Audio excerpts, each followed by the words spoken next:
Welcome to video 3. Now in today's video, we're going to introduce to you the first ingredient in the elements of a powerful goal. Before I do that, let's review what we learned in video 2. Now there are 3 reasons why I see goals fail. Number 1 is poor planning. Basically not considering our time and resources at that space of our life. Number 2 is feeling like we've got to do it all by ourselves, the lone wolves out there. And number 3 is perfectionist thinking that gets in the way. Remember, we're going to treat this goal as our practice goal, because after all, practice makes permanent. And creating a permanent lifestyle out of success, that's what we want, isn't it? So let's take a look at the momentum step. The action item I encourage you to do was to make a list of 100 passions and pick off of those passions one possibility as a goal that you'd like to focus on over the next 90 days. Something that would draw you to want to pursue and overcome some of the challenges that life will throw at you. My question is how did it go? How did it feel when you identified some possibilities there?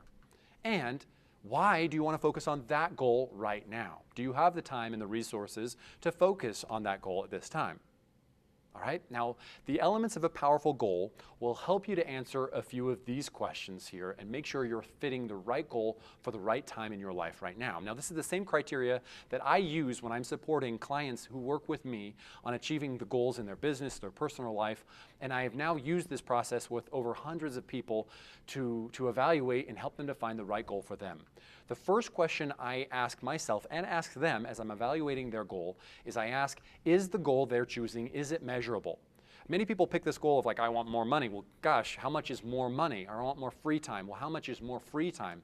These are dangerous because it's not measurable. We don't know when we actually make it, whatever it is. So how will you know that you made it? It's like running a marathon. How will you know you actually completed the full marathon if there wasn't a finish line or some buzzer to tell you you ran that many miles? And so it's for you to be able to decide, how can I make this measurable?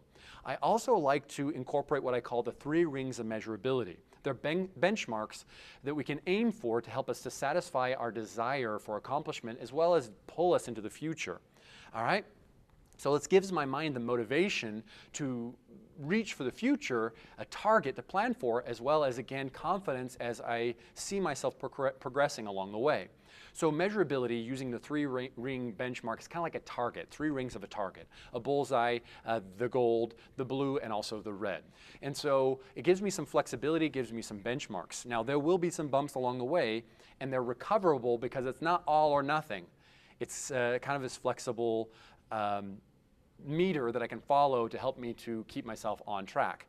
Now, before I developed this process, and I'll go into greater detail here in a moment, I developed this process because I had individuals who set their target as this small little bottle cap out in the future as the target they were aiming for. It was so small, and it was just a one-and-done kind of solution here that when they didn't hit it, all their limiting beliefs would come up. Even though they got close, their limiting beliefs would come up and reinforce the fact that, well, nothing works for me.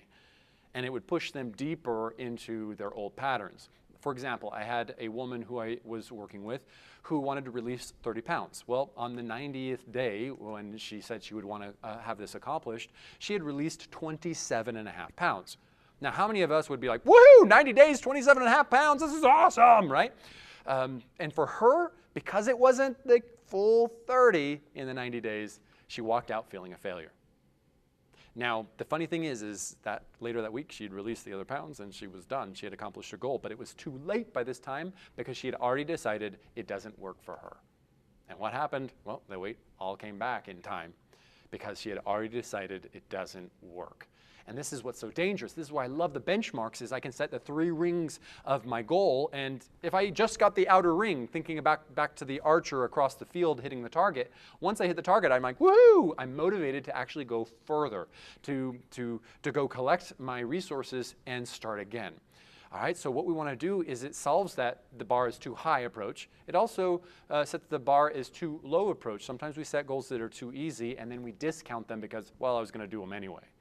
It creates a little bit of stretch as well. So we want to set the rings that are trackable and measurable. Meaning if I went in and said, Again, perfectionist thinking, I'm going to be at peace for 7 days a week without any upset. That wouldn't really be measurable. Well, it is measurable, but it's not really obtainable. I would want to restructure this to maybe, I want to shoot for 8 hours a day as kind of my goal, eventually get to 8 hours of peace. And then the next ring would be maybe 6 hours a day. And maybe the outer ring, the bronze, would be more of, I want 3 hours a day of feeling at peace without upset. All right, and to make it measurable, I may want to create a chart and have a peace scale and how I'm rating myself on a level of 1 to 10 on peace. And eventually I want to get to a certain average. When I've done that, I've hit my outer ring, and then the next average would be the middle ring, and the final would be the bullseye. Naturally, we have this beautiful target.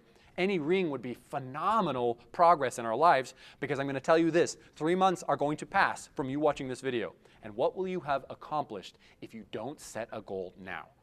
Even the outer ring would be phenomenal. So think about this. From where you are right now, considering this goal, what would be a good stretch? What would take some focus for you to accomplish?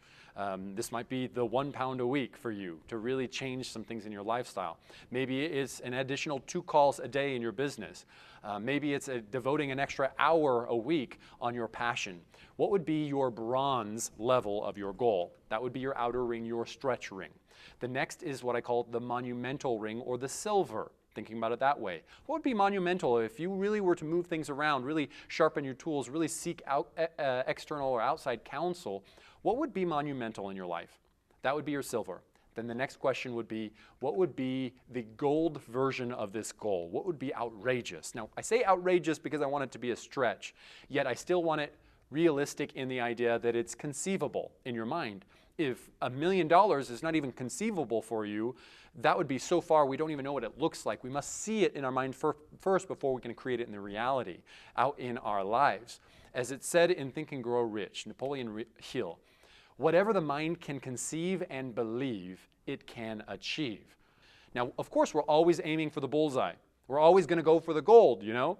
For right now, we're going to set the 3 benchmarks of a powerful goal and make the goal measurable. Is it measurable? How will I know I hit it? So this is my action item for you today. Take that practice goal that you're working on and write out 3 possible benchmarks of that goal. What would want to be accomplished in the next month to 2 months, and then finally in 90 days? How would an outside observer be able to see your life and say, yep, they got it? Don't just say, I want to release weight or go to the gym more. How much more, and what would those look like in benchmarks? How much more do you want to create in your business? And in the next video, we're going to cover elements and ingredients number 2 and ingredient number 3 of the elements of a powerful goal. I'm excited to share those with you. We'll see you there.